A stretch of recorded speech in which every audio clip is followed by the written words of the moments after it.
Hello. So, a continuous line drawing is pretty simple. All you want to do is once your pencil touches the page is not to pick it back up again. So, once your pen is down, it stays down and you follow it around and around. You might have to retrace lines to get to where you want to be. You might want to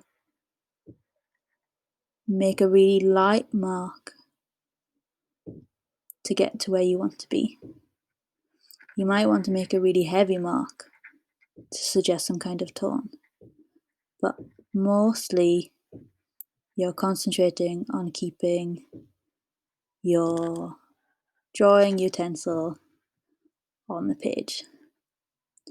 A good tip is to keep your eyes on your object at all times. You will only pick up your pen when you finished your drawing. Good luck!